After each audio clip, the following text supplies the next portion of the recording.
तो हेलो साथियों, आज के इस वीडियो में आप सभी को फिर से बहुत बहुत स्वागत है। भारत के 85% लोगों को गुलाम कब, क्यों और किसने बनाया।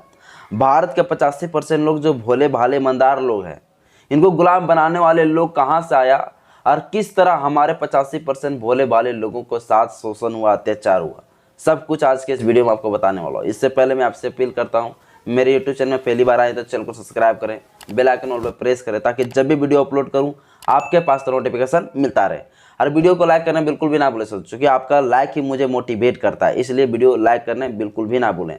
साथियों, मेरे अनुसार नहीं बल्कि भारत के सबसे बड़ा सनातन धर्म का धर्म ग्रंथ कहे जाने वाले पुराण और भारत के प्राचीन इतिहास के अनुसार भारत में मध्य एशिया से पश्चिम एशिया से कुछ लोग आए, और जो पश्चिम एशिया से जो लोग आया, मध्य एशिया से जो कुछ लोग आए, उसे कहा गया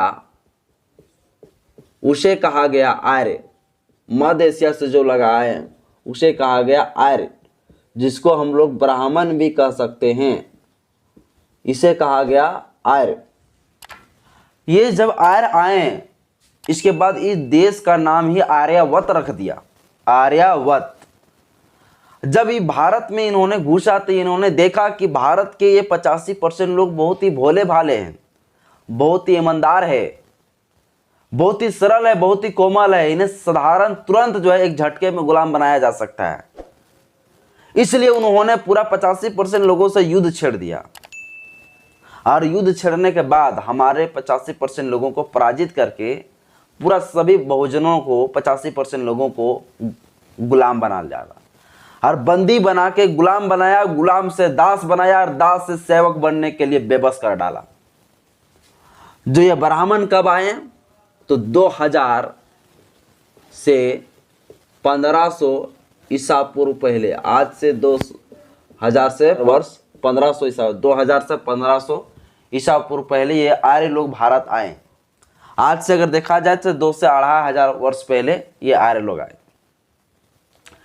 इसके बाद इन लोगों ने सभी बहुजनों के साथ अत्याचार किया, कई वर्षों तक युद्ध छेड़ा। युद्ध करने के बाद हमारे लोगों को पराजित करके बंदी बना लिया, बंदी से गुलाम बना लिया, गुलाम से दास बना लिया और दास से सेवक बनने पर बेबस कर डाला। और हमारे 85% लोग कभी भी जो है युद्ध के मुकाबला ना कर ले ब्राह्मण के से, इसलिए जो है उनके लिए कानून बना डाला। यही जो आर्य लोग आए, यही आर्य का एक महान ब्राह्मण, उनका नाम था ऋषि मनु। इन्होंने एक कानून बनाया, और कानून क्यों बनाया? इसलिए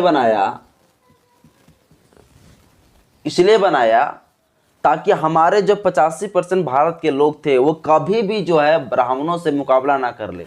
इस कानून के तहत, इस दंड के तहत इसे मारा जाए, पीटा जाए, इसलिए उन्होंने कानून बनाया। और इस मनुस्मृति कानून में वर्ण व्यवस्था बनाया। वर्ण व्यवस्था क्या? सबसे पहले उन्होंने बनाया ब्राह्मण, दूसरा में बनाया क्षत्रिय, तीसरा में बनाया वैश्य, चौथा में बनाया शूद्र। ये जो वर्ण व्यवस्था बनाया, इन्होंने, मनु ने बोला कि ये मैंने नहीं बनाया है, ये ईश्वर द्वारा बनाया गया है। और ईश्वर किसे कहा गया है सनातन धर्म के अनुसार? तो ब्रह्मा को कहा गया। बोल मैंने इस चीज को नहीं बनाया, बल्कि ये कानून को जो है ऊपर से ही बना के भेजा है, जो आज हमारे 85% लोग भी एक्सेप्ट करता है कि ये जाति प्रथा कोई नहीं बनाया, बिल्कुल ऊपर से बना लायल है। आज भी हमारे लोग जो है इस तरह से भाषा बोलते हैं, और यही चीज जो है मनुवादियों ने हमारे लोगों के पास दिमाग में डाल दिया है कि ये कोई जाति उति भेदभाव जो है कोई इंसान ने नहीं बनाया, बल्कि भगवान ऊपर से बना के भेजा है, ऊपर से नहीं बना के भेजा है। यही मनुस्मृति कानून में मनु ने लिखा कि ब्राह्मण का काम क्या होगा, वह क्षत्रिय का काम क्या होगा, वैश्यों का काम क्या होगा, शूद्र का काम क्या होगा। ये मनु ने कहा कि ब्राह्मण सबका मालिक होगा, ब्राह्मण के पास सभी चीज का अधिकार होगा, शिक्षा ग्रहण करने का अधिकार ब्राह्मण, शिक्षा ग्रहण करवाने का अधिकार ब्राह्मण, दान लेने का अधिकार ब्राह्मण, पूजा पाठ कराने का अधिकार ब्राह्मण, यज्ञ कराने का अधिकार ब्राह्मण, सभी चीज़ों का जो है अधिकार जो है ब्राह्मणों के पास दे दिया।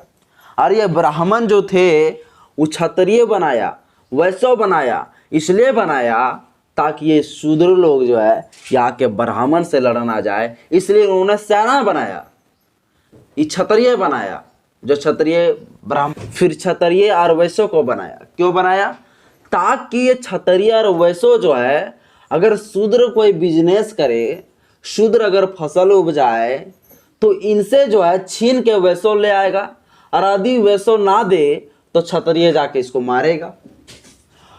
ब्राह्मण जो है अगर ब्राह्मण से कोई पंगा लेगा, शूद्र इससे लड़ाई करेगा, तो फिर क्षत्रिय जाके इसको पीटेगा।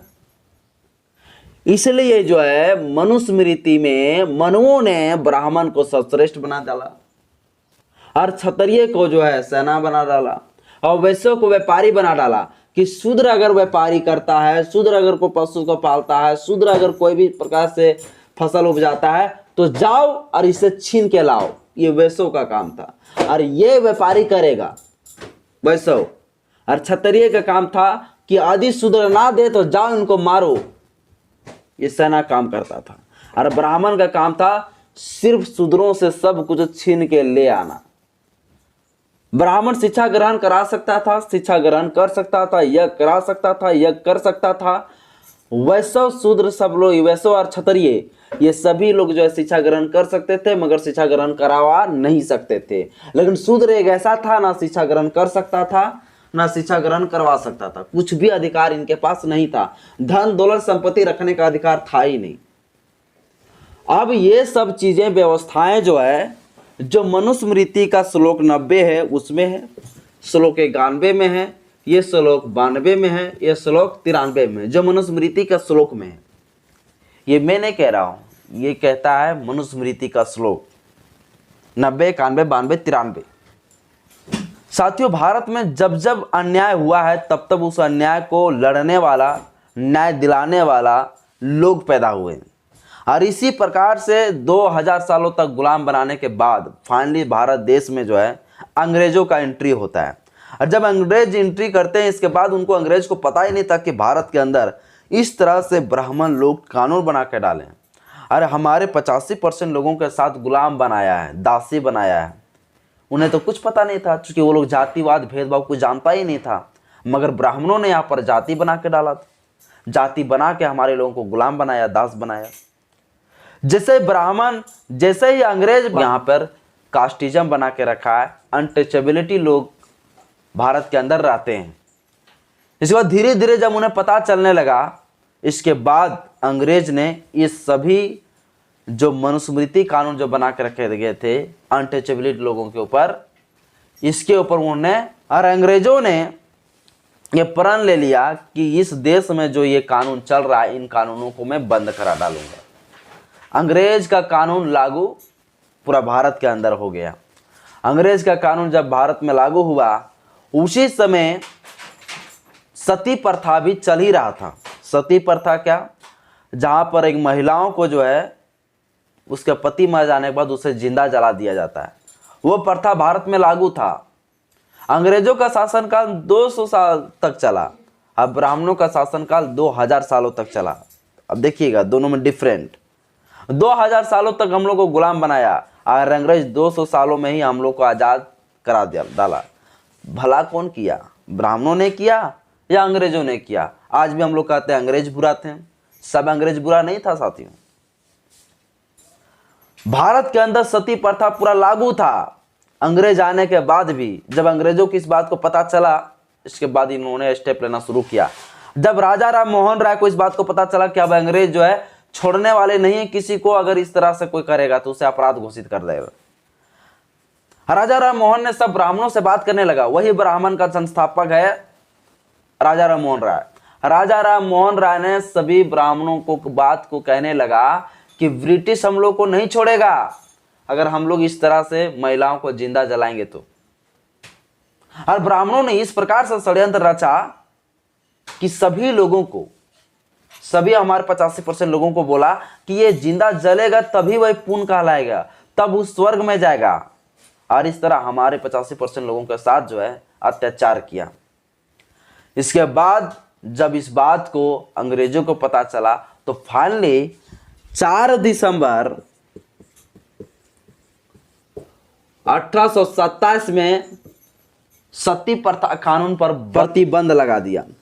यह प्रतिबंध जैसे ही लगा, सब ब्राह्मणों का जो है विरोध करने लगे कि अंग्रेज जो है हमारे जो धर्म का जो नियम कानून उसके प्रतिबंध लगा दिया।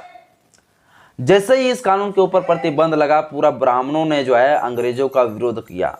और उस समय से ही पूरा भारत में सबसे ज़्यादा भारत देश आज़ाद कराने का मांग चलने लगा कि हमारे धर्म ग्रंथ जो कहता है, जो कानून कहता है, उसके विरोध ब्राह्मण कैसे चला, अंग्रेज कैसे चला जाएगा। इन्होंने सभी ब्राह्मणों ने जो है अंग्रेज के खिलाफ में खड़े हो गए। 4 दिसंबर 1827 को एक कानून बनाया और इस कानून में जो है सती प्रथा करने वाले को अपराध घोषित कर डाला और उन्हें सजा देने का प्रावधान किया गया। लेकिन फिर भी जो है रुकने वाला नहीं था, चोरी चुपके हर जगह पर सती प्रथा चल ही रहा था। इसके बाद एक महानायक का जन्म होता है 11 अप्रैल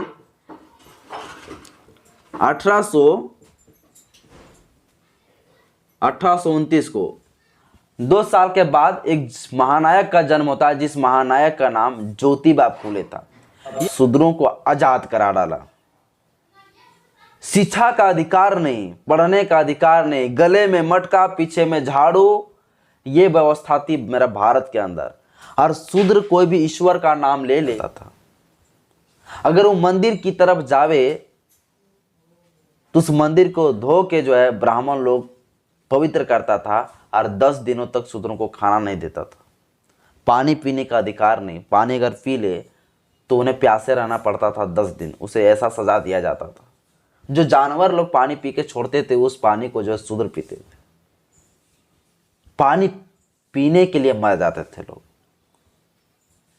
इस भारत देश में इतना अत्याचार हुआ है SC ST और महिलाओं के साथ।